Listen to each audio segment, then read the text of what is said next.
sais pas, avez-vous pensé que vous qui travaillez, maman, papa, est-ce que vous connaissez bien vos nourrices?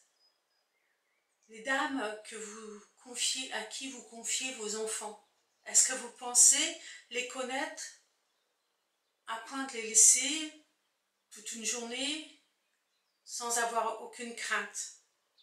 Êtes-vous sûr de les connaître à fond? Là, je vais vous raconter l'histoire de Kevin et de Marina. Ils habitent New York, dans le Bronx, dans un appartement très chic. Marina, ancienne professeure, ancienne, maîtresse d'école, et Kevin, il est, comment dire, oui, il touche à tous les ordinateurs, on va dire, il fait des programmes. Donc, ils gagnent bien leur vie. Ils ont 2 enfants, Messi et Lucia. Jusqu'au jour que Marina apprend qu'elle va avoir un 3e enfant, décida d'arrêter de travailler. Oui, c'était son choix, mais elle avait besoin d'aide. Alors elle faisait passer des entretiens à des dames, très très bien. Jusqu'au jour arriva une réfugiée de la République dominicaine, Yolande. Moi je l'appelle Yolande parce qu'elle a un prénom très difficile à dire.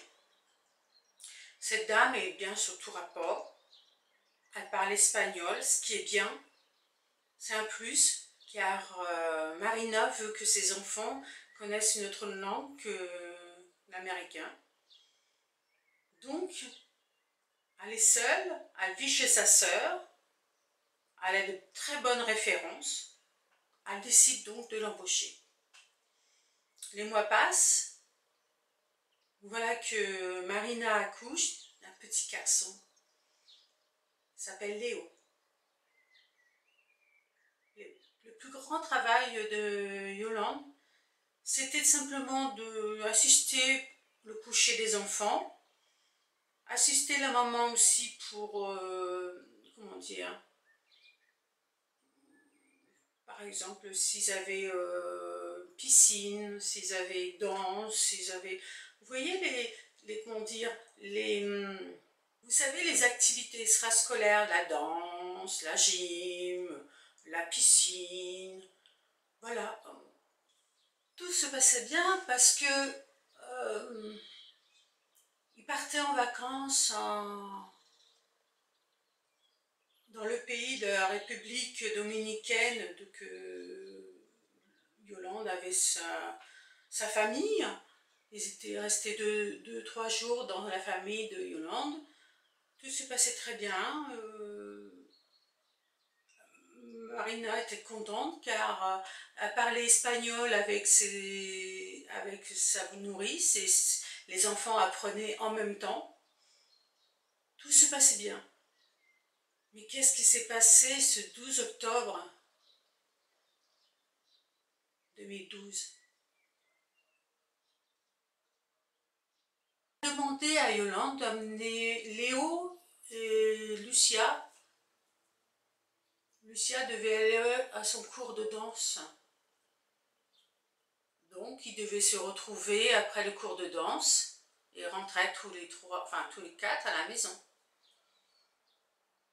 Messi a fini par faire son cours de piscine.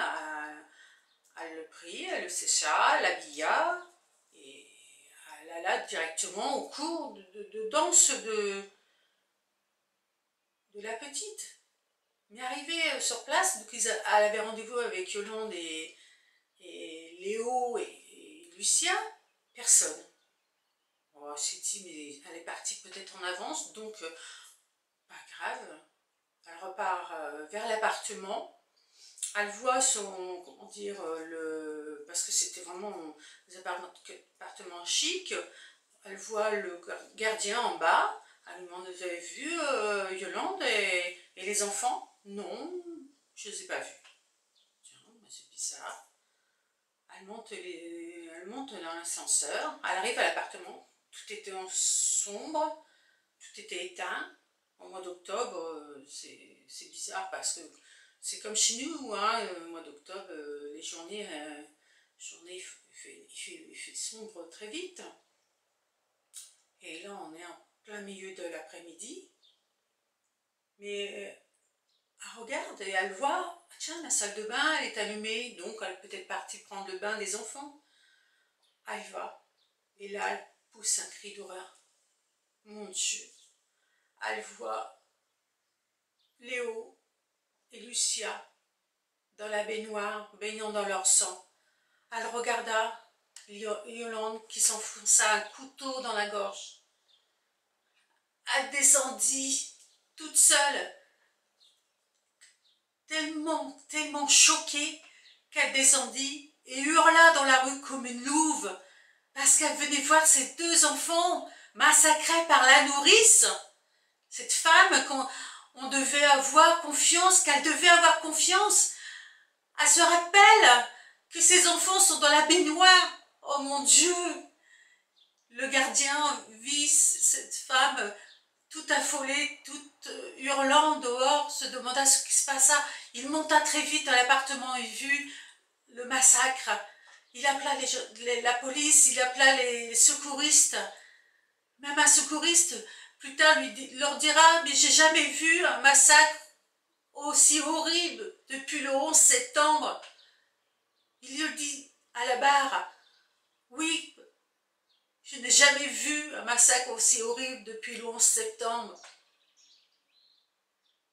Plus tard, on a appris que Yolande avait commencé par tuer Léo de 5 coups de couteau de cuisine. 5 coups de couteau violents et elle l'avait égorgé. La petite Léa a essayé de haut de ses 6 ans de se défendre. Elle a reçu 25 coups de couteau et égorgé. Les deux enfants gisaient dans la baignoire, vidés de leur sang. Voilà ce que la maman avait vu. Ces deux enfants, chérie, complètement vidés de leur sang. Il y avait du sang partout, sur les murs, sur le lavabo. Oui, parce que Léa, elle a tenté de se défendre de cette femme, de ce monstre. Oui. Son procès se déroula après qu'elle est sortie de l'hôpital, car elle a été mise dans un coma profond. Ils l'ont guérie, ils l'ont jugée. Ça dura 6 mois. Elle s'est fait passer pour folle. Mais folle, je crois pas, parce que elle avait laissé sa pièce d'identité dans l'appartement de sa sœur, avec qui elle partageait l'appartement, et son fils, qui était venu la rejoindre. Elle avait tout laissé, donc c'était prémédité, c'est pas possible autrement. C'était un monstre, oui, un monstre.